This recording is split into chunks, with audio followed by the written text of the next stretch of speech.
My mother was Julia Catherine Harris. She was born in February 22nd, 1922, in a little place called Augusta, Georgia. And she would always tell people that Augusta, Georgia is where the Masters golf tournament was held every year. And then she would also tell them, but of course black people couldn't play golf there. We could only caddy there until Mr. Elder broke that color barrier.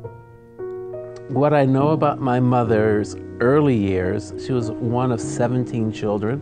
My mother grew up singing and learning how to dance and things like that, and she worked in vaudeville for a number of years.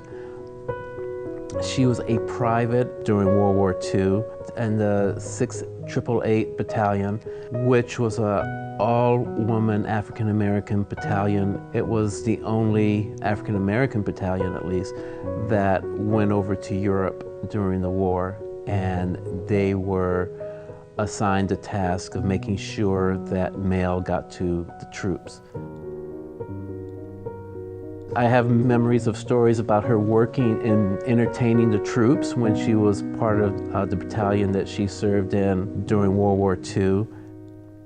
She used to tell stories about being in Paris, so I assumed that they had a way of going to Paris on occasion. There were 3 people who died in the battalion, and she may have been a witness to it. The way I always remembered the story was that she was in a Jeep following 3 other of her battalion mates, and that Jeep hit a mine and exploded, and so that she wasn't able to perform her duties as she had been before. And she was honorably discharged maybe a year before the end of the war. So she came home and she became a singer for a long time before I came along. The singers that she admired that I knew about were like Sarah Vaughan and Diana Washington and Nancy Wilson.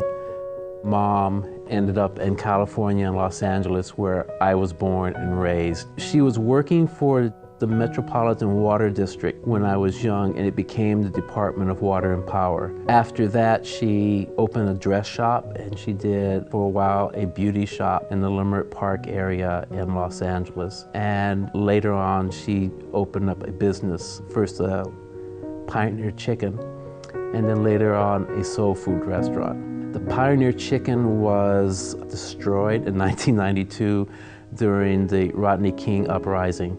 When the riots hit, I was trying to get in touch with her and I couldn't. She was at the shop and I was telling her, you need to leave because, you know, things were happening on the street and it wasn't safe.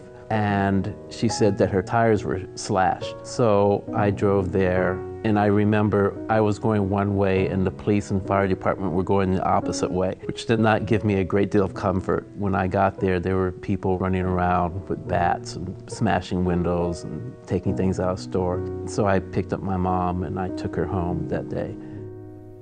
The main memories I have of my mom is that she was a person of great perseverance. You could not intimidate her. She did what she thought she had to do, and my mom was somewhat insistent, as was her character. She could be fiercely loyal to people. At times she could be fiercely angry with people. There was always the sense that if someone in the family needed help, my mom would be there to try to help. She was a great lady, and she was a person of great love who I think had a special relationship with the Lord and a special relationship with her family.